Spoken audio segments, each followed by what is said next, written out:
안녕하세요. 군사돋보기입니다. 최근 우리 대한민국이 앞으로 승패를 가르게 될 우크라이나의 겨울전쟁에 가장 막대한 영향을 끼칠 국가로 위상이 엄청나게 높아지고 있습니다. 우리나라는 최근 10월 초 30억 달러 규모의 미사일과 재래식 포탄을 미국에 판매했고, 미국이 이를 우크라이나에 지원하게 되어 간접적으로 우크라이나 전쟁에 상당히 깊은 관여를 하고 있는데요. 그런데 최근 여러분도 주요 언론의 뉴스를 통해 러시아가 우리 대한민국에게 가한 경고와 협박을 들으며 크게 분노하셨을 듯합니다. 최근 우크라이나 전쟁에서 크게 불리한 전황을 뒤집을 방법이 없는 푸틴 러시아 대통령이 현지 시각 10월 27일 국영방송 타스통신 등을 통해 우리 한국에게 경고를 가했는데요. 푸틴 러시아 대통령은 한국이 우크라이나에 무기와 탄약을 공급하기로 결정한 것을 알고 있다. 한국이 우크라이나에 무기를 지원하면 한러 관계가 파탄날 것이다 라는 경고를 보냈습니다. 그런데 이처럼 우크라이나에 경고를 한 와중 넘어선 안 될 선을 넘어서서 지나치게 우리의 신경을 자극하는 초강경 발언을 내놓았는데요. 푸틴 러시아 대통령은 러시아가 북한과 군사 분야에서 협력을 재개한다면 한국이 어떤 반응을 보일지 궁금하다. 한국이 이를 고려하길 바란다라는 기가 막힌 도발을 했습니다.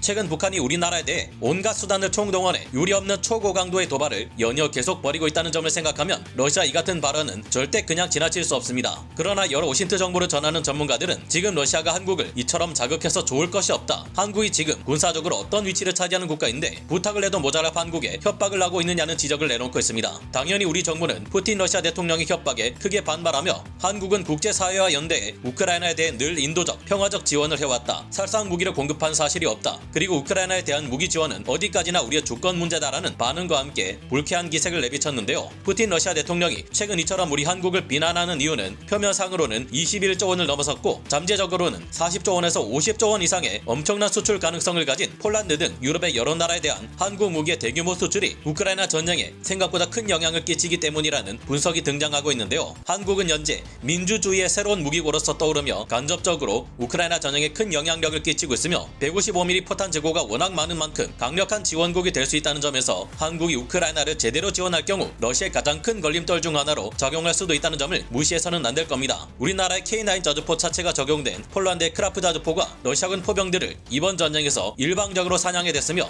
여기에는 알고 보면 우리 한국이 깊이 관여되어 있다는 언론 보도 또한 나온 바 있었죠. 푸틴 러시아 대통령이 우리나라를 자극해 한국이 우크라이나를 제대로 지원할 경우 러시아가 어떤 최악의 상황에 직면할 수 있는지 알아보겠습니다. 전문가는 아니지만 해당 분야의 정보를 조사 정리했습니다. 본의 아니게 틀린 부분이 있을 수 있다는 점 양해해 주시면 감사하겠습니다. 현지 시각 10월 27일 열린 러시아의 국제문제 전문가 모임 제16차 발다이 클럽 연례 회의에서 푸틴 러시아 대통령은 대한민국을 정확히 언급하며 우크라이나에 무기 공급을 할 경우 한국과 러시아의 관계는 파탄날 것이며 한국의 우크라이나 지원은 러시아의 북한 지원을 불러올 수 있을 것이라는 선 넘는 협박을 가했습니다. 그러나 여러 오신트 정보를 전하는 이들은 이 같은 푸틴의 협박은 한국이 우크라이나에 무기를 지원하는 것을 무엇보다 크게 두려워하기 때문이라 평가했습니다. 이들은 현지 시각 10월 28일 대한민국이 우크라이나 전쟁에 얼마나 관여하는지에 따라 이번 전쟁의 승패가 달라질 것이라는 평가를 내놓았습니다. 이들은 이 같은 평가와 함께 최근 포착된 몇 개의 항우기 항적을 공개했는데, 이는 한국의 인천공항이나 김해공항에서 폴란드의 도시 제슈프로 향하는 화물 수송기들의 비행 항적이었습니다. 벌써 한국으로부터 폴란드를 통한 탄약과 무기 지원이 시작된 것으로 보이는데요. 우크라이나 오신트 정보를 전하는 이들은 한국이 이미 이번 우크라이나 전쟁 깊숙이 개입하고 있으며 한국의 지원은 러시아군을 전략적 궁지로 몰아가는 데 있어 누구보다 큰 역할을 하고 있다는 평가를 내놓고 있습니다. 사실 이 같은 보도처럼 현재 우크라이나 전쟁을 지속하는 데 있어서는 우리 한국의 지원이 승패를 갈라놓는다고 해도 과언이 아닐 정도로 굉장히 중요해졌다고 평가할 수 있는데요. 우크라이나 전쟁에 660억 달러 이상을 여태껏 지원해왔던 미국마저 더 이상은 우크라이나를 지원하는 것을 반대한다는 목소리가 내부에서 등장하고 있기 때문입니다. 사실상 이제껏 미국은 우크라이나의 직접적인 무기 지원은 물론 전투에 필수적인 핵심 정찰 정보 등을 제공해주며 전쟁을 보이지 않는 곳에서 이끌어오다시피 했기 때문에 미국이 우크라이나 전쟁에서 지원을 멈춘다면 개전 이래 가장 큰 변수로 작용할 위험도 있을 것으로 짐작되는데요. 미군이 있을 때는 잘만 버텨왔던 아프가니스탄의 저항군들도 지난해 미국이 빠져나오자마자 금세 탈레반 무장단체에 의해 수도 카불을 빼앗기고 모든 것이 수포로 돌아간 바 있다는 점을 생각하면 충분히 우려스럽습니다. 물론 현재 우크라이나군의 경우 아프간과는 달리 이미 상당히 우크라이나가 러시아에 비해 유리한 입장에 놓여있기 때문에 상황이 좀 다르기는 합니다. 하지만 우크라이나군 쪽에서도 앞으로 내년 상반기 이후까지 전쟁이 장기화될 경우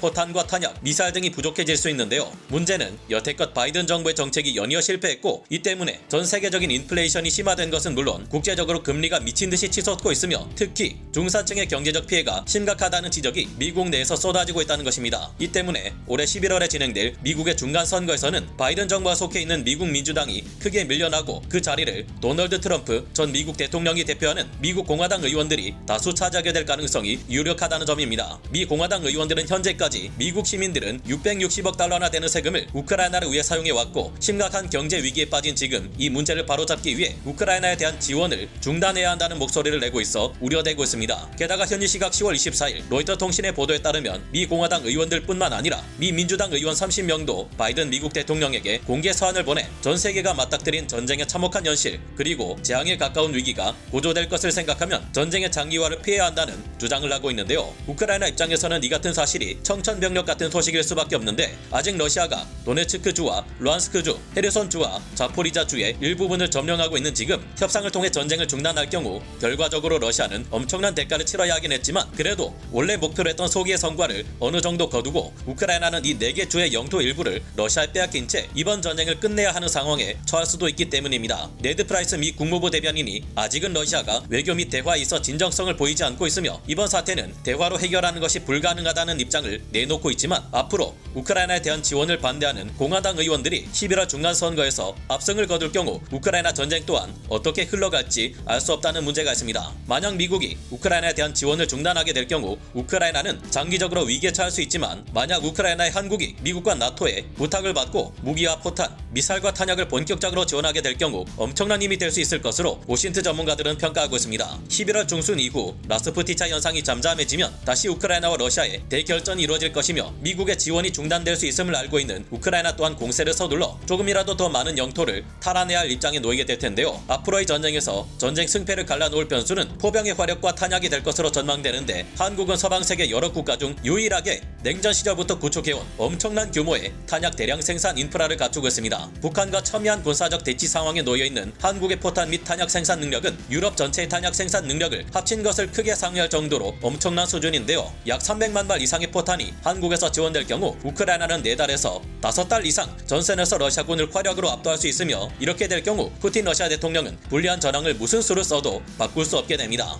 이미 우리나라는 폴란드에 표면상으로도 21조 원에 달하는 엄청난 첨단 무기를 대량으로 수출하게 된 것은 물론 다른 유럽 국가에도 뛰어난 무기들을 수출하고 있습니다. 우리에게서 첨단 군사 무기를 도입한 유럽 각국은 이를 통해 군사력을 현대화시키고 치장 물자로 보관하고 있던 소련제 무기들을 죄다 우크라이나에 지원해버릴 수 있는데 일이 될 경우 푸틴은 그야말로 절망에 빠질 수밖에 없는 상황이 될 것이 예상됩니다. 적어도 이런 상황에서 푸틴이 우리에게 우크라이나를 지원하면 가만두지 않겠다고 협박하기보다는 외교적 협상안을 들고 와 타협하려 드는 것이 맞지 않나 하는 생각은 저만 하는 것이 아닐 텐데요. 우리로서도 미국조차 지원을 중단하려 하고 우리 또한 심각한 경제 위기를 겪고 있는 현재 상황을 고려하면 단순히 국제사회 및 세계 평화에 대한 기여만을 생각해 쉽게 전폭적인 지원을 하기는 어려울 겁니다. 만약 우리가 우크라이나에 더 많은 지원을 담당하게 될 경우 그 대가로 훗날 우크라이나에게는 어떤 값진 대가를 얻어낼 것인지 또한 생각해봐야 할 것 같네요. 여러분의 생각은 어떠신가요? 오늘 군사 돋보기 여기서 마치고요. 다음 시간에 다시 돌아오겠습니다. 감사합니다. 영상을 재밌게 보셨다면 구독, 좋아요, 알림 설정 부탁드리겠습니다.